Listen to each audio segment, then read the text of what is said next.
Hello ladies and gentlemen, ChaosWulff here, and welcome back to another one of my videos. Today we're going to take a look at one of my absolute favourite tanks in the entire game. We are taking a look at the absolute monster that is the T-95, the Tier 9 turretless American tank destroyer, and also the slowest tank in the game. Well, first of all, we'll have a quick look at the armour of this absolute beast, because it does have absolutely insane armour. The frontal armour of this beast is 305mm thick, but that's basically all this section here and down there and along here. You've got some weak spots down the bottom of the lower plate and the two hatches at the top, but they're small targets and generally quite hard to hit. But then you've got the big massive spaced armour plug that is the gun mantlet. It says here that the side armour is 152mm and so on, but that's only certain parts of it. But firing at the side, you're going to get a lot of zero damage penetrations, because a lot of this is actually spaced armour at the side. Because you can see down here, there's a little line there, which is where the spaced armour starts. So it's all along there and down is all spaced armour. So if you want to penetrate this bastard from the side, you need to actually aim for the upper side, just like the upper 30% of the actual tank. But yeah, overall this thing is absolutely stupidly well armoured. The amount of times I've bounced from the sides, bounced from the rear, not quite so much if they hit there, but some people have been just auto-locking and just hit up here, and it just bounces off. But yeah, now enough about the armour, because many other people have covered this in a lot more depth than I will. So yeah, let's move on. The crew that I've got, again, will have Sixth Sense, Brothers in Arms even. My commander's got Sixth Sense and then working on Jack of all trades, because getting crew knocked out in this thing is a bit of a pain. Gunner's got Armourer, because I don't like it when this gun gets taken out. And it does sometimes, so I do want to be able to hit to a good, as accurately as I can, whilst having my gun knocked out.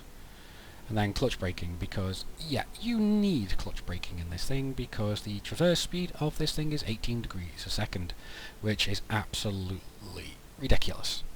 So with maxed out clutch braking, you're going to get something like maybe 20 degrees, maybe up to 21. I doubt that though. Probably 20 degrees, next 2 degrees traverse. It's not amazing, but every little bit helps. I'm not bothering with much of the loader, just going for full repairs and then some camouflage.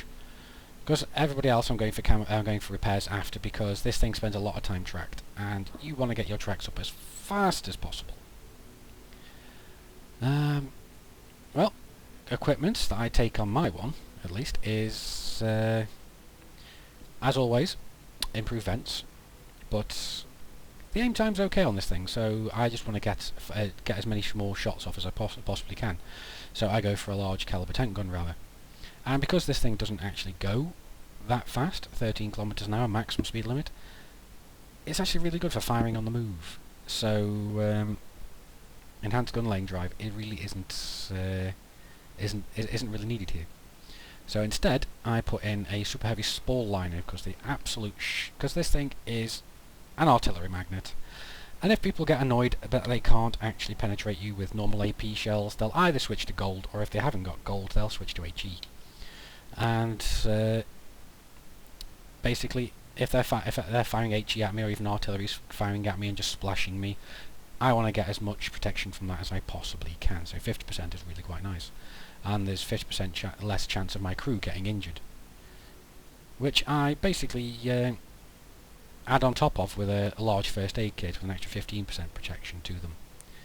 Then large repair kit, because again, I want the tracks up as fast as possible, and the only time I ever use this is if I get ammo racked. And obviously a automatic fire extinguisher.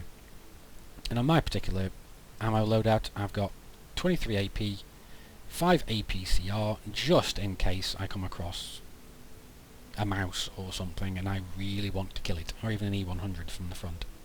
And they're just seeing its frontal turret. I just want to be able to penetrate it if I need to. And 2 HE just on the off chance that I come across artillery and or anything else. Oh, need to reset cap. So yeah. But yeah, gold shells aren't usually a necessity in this time because its normal AP armor penetration is 276 and 320 with gold rounds, so that's more than sufficient for most things. And even 90 millimeters of penetration with a high explosive. But as you can see, the aiming time isn't terrible, 2.5 seconds. But considering that the fact that the tank doesn't actually drive forward that fast, the reticle doesn't actually bloom out that much.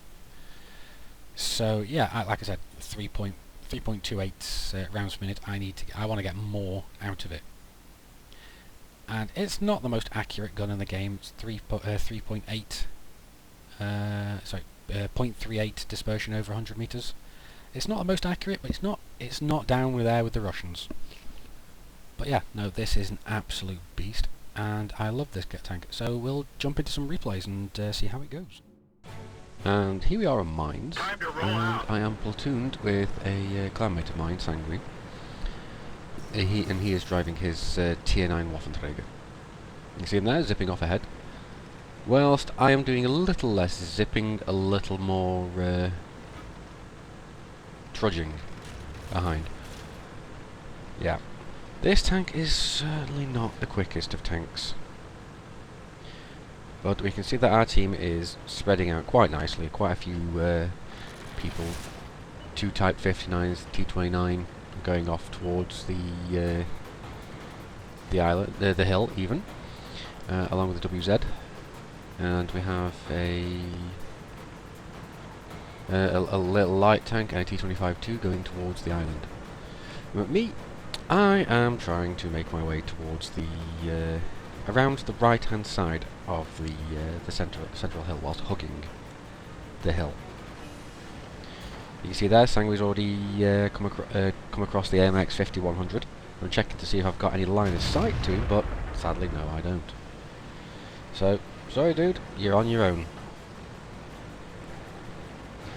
But yeah, as I said before, this tank is not known for its speed.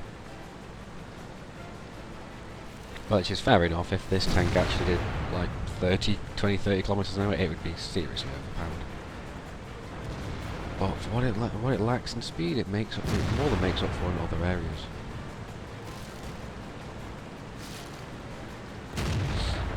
You can see our Yard Panther and Black Prince there holding off the enemy team there, the Isu 152 and the IS-8. Sangui's still there, duking it out with the AMX 5100. And here we go, I am finally getting into the match. It's like, hello suckers, you didn't expect this, did you? Ha! First shot, first kill. So wiggle the tank a little bit, make it harder for him to pinpoint my weak spots. And I can't quite get the gun down, so I am going to advance. Probably not the best course of action, but I don't like sitting still in this tank. There we go, taking a hit from a FOC, but yet no damage. I'm going to pull around, try and get my gun to barrel on this guy, but it didn't work. Building blocked me. And look, oh there's Mr. FOC. Have I got any shots? Oh, I have a tiny little shot on his commander's collar, but I miss horribly. What a waste of a shell the size of a small child. Nope, hello! Ah, missed me, didn't you, git?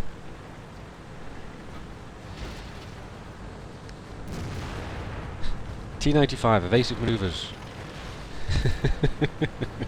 Yeah, not really.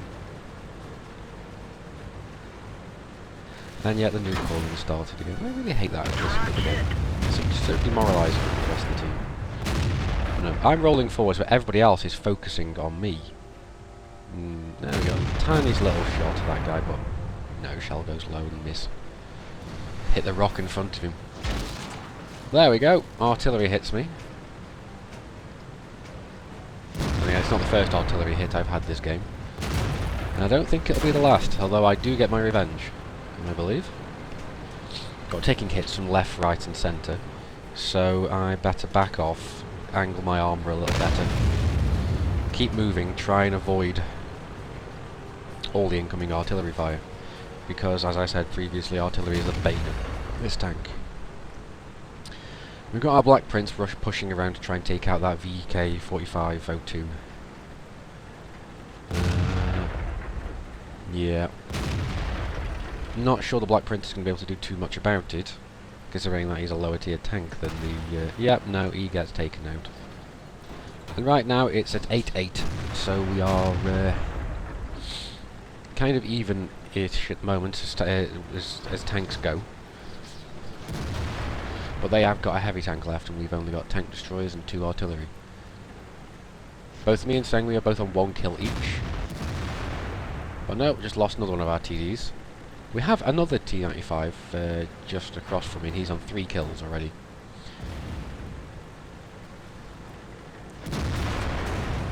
Here's me hoping that that guy takes a cliff dive.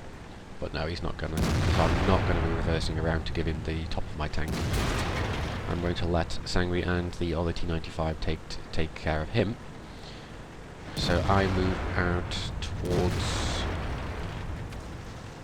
There we go, there's the Fock. And there's still no shot on him. Oh wait a sec, no there he is. Let's see. Yes! A good solid hit into him. But oh no, the enemy Waffenträger has taken out Sangri, but our other T-95 has taken him out in return. Yeah, so I'm deciding to move further up. So yeah, moving off towards where the last known locations of the Fock and the artillery was. So yeah, wiggling side to side a little bit as I'm going to try and make it hard for people to try and focus on me. So no, didn't get the shot on him there. We can see a little T-71 down near our cap, basically aggravating the ISU-152. Yeah, still moving up. But by this point, I shouldn't be an easy target for them. Our other T-95 is also moving up with me. Oh, he's not. He is moving around in that area. I think he's trying to jostle for a better position.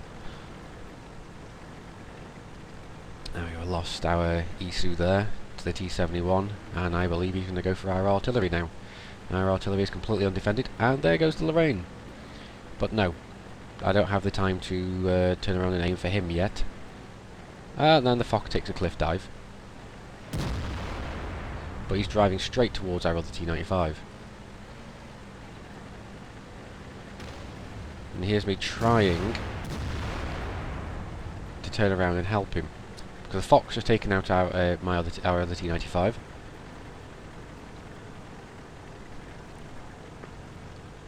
But here's me coming for revenge. It's just me and artillery left. There's the artillery at the top, so I put my ass to the wall to try and stop him from coming anywhere near me. But yeah, artillery nailed the Fock before I could.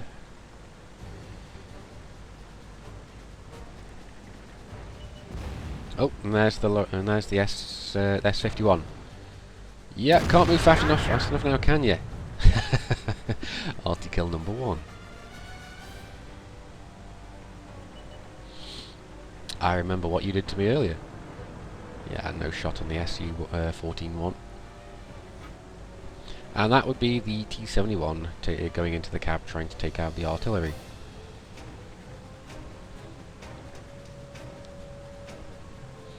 Hopefully, this artillery is not looking my way, but even so, with over 300mm of frontal armour, he won't really do too much to me if he hits me in the front, if he hits me in the face. This tank, just like me, has a very hard head. So I come up in a zigzaggy fashion. Look over. Oh yes, there we go. Artillery number 2 down. So now it is just me and the T-71. Now the T-71 does it massively has the maneuverability advantage over me in this tank. And yes, the other T-95 is advising me to cap to draw at the very least. So I am sitting myself in the cap, because at the very least it will, as he says, it will be a draw at the very least. But hopefully it is going to draw out the T-71 who wants to try and kill me, because T-71 is a higher rated player than myself. So I'm hoping that will make him cocky. Now I'm positioning myself in such a way, so I'm hoping... Oh, there he is. He's spotted me, but I've spotted him, and I think he knows this. I have a feeling he has 6th sense on this tank. But yes, no, he's rushing back, so I'm assuming that he's going to go back, double back, and come back down the island. So at this point, I am just moving around, trying to get into a fairly good position where I can cover both, and I decide to load a high explosive round here, because I saw that that tank's not on full health. And the idea is that my HE rounds have a fairly high, a fairly large explosion radius, so I don't even have to hit him. I just have to turn, fire, and yes, there he goes. T-95 Doom Turtle saves the day. And now let's take a look at some post-game stats. As you can see here, it wasn't a stellar game, but we did manage to earn 88,500 credits and get 1,300 XP for a non-double. It wasn't my first win of the day. But also, as you can see, I wasn't top on XP or damage. The other T-95 managed to do significantly more damage than me, but I did manage to do around 2k damage myself. And as you can see, we only fired 7 shots, and only 6 of those hit, and only 5 of them penetrated, which is why we only actually ended up doing around about 2,000 damage. I have had games where I've done much more damage in this tank, but they are very few and far between, because the slow speed of this tank makes it very hard to get into position and be able to make the shots. But yes, you can see that we took 4,300 total potential damage, and we also got just over 1,100 assisted damage. And now we interrupt regular viewing to bring you something a little bit different. Here we find the T-95 on Corellia moving uphill, and a kindly little medium tank has decided, oh, let's give him a hand. Thank you, little leopard PTO. That's getting me up to 12 km/h uphill. Because as aforementioned, this tank is not exactly the fastest.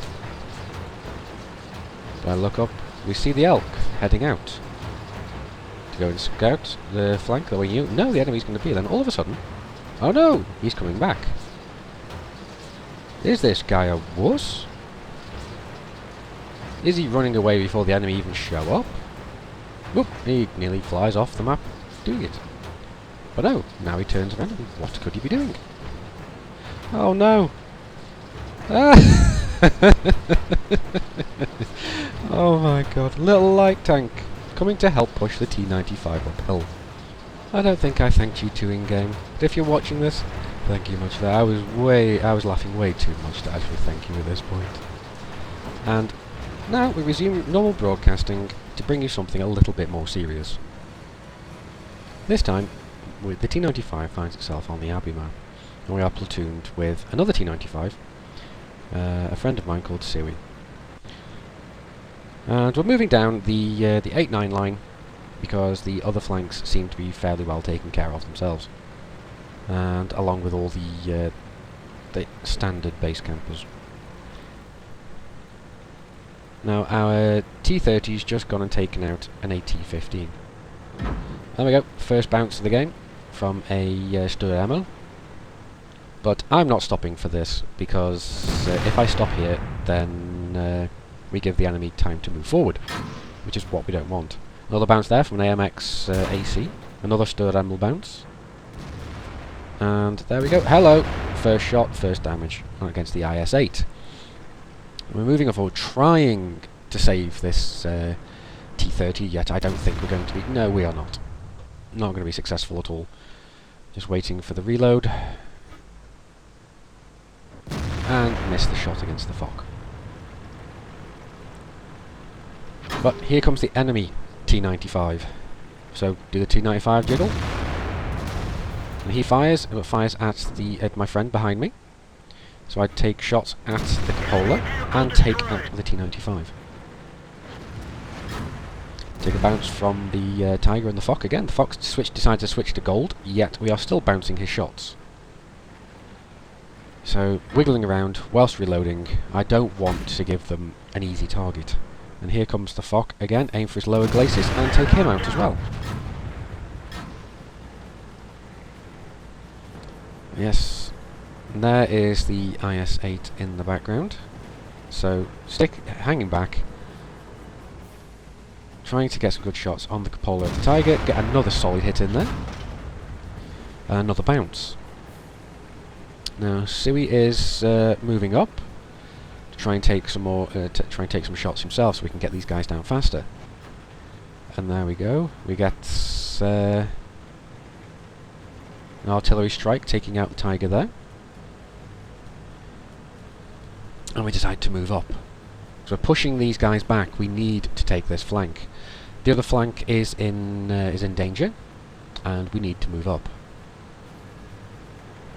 I can't see any of the enemy tanks again at the moment, but we have created our own little debris field here. Our own IS-8 rushes forward, gets stuck, so give him a bit of a push to help him along. And there is the Stur ammo, and he gets taken out by an AT-15. That is hanging at the back. So yes, Sui takes the first bit of damage off him, and the AT-15 takes off the last of his health. And now we are making our slow way towards the cap circle. And there we go. First time I used it. My first coin saying here. T-95, the world's slowest battering ram. So I back off, take a shot for Sui there because I was full health and he wasn't.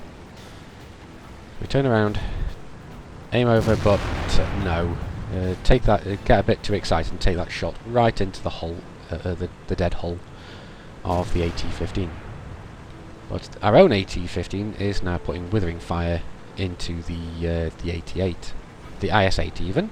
AT-8, I'm an idiot. But I'll move back, thinking to go and take the IS-8 and help out, but realise at this point there's no point in it. So, yet me and Sui turn our Doom Turtles around and head back towards the enemy cap circle. Because we haven't got time for distractions now, because the enemy are fighting their way towards our cap circle. But Sui here decides that he wants a piece of that IS-8. So he is going around and going to go take a shot at him. But no, he's gone now. So yes, I can't really can't afford to take chances right now. We are just moving forward.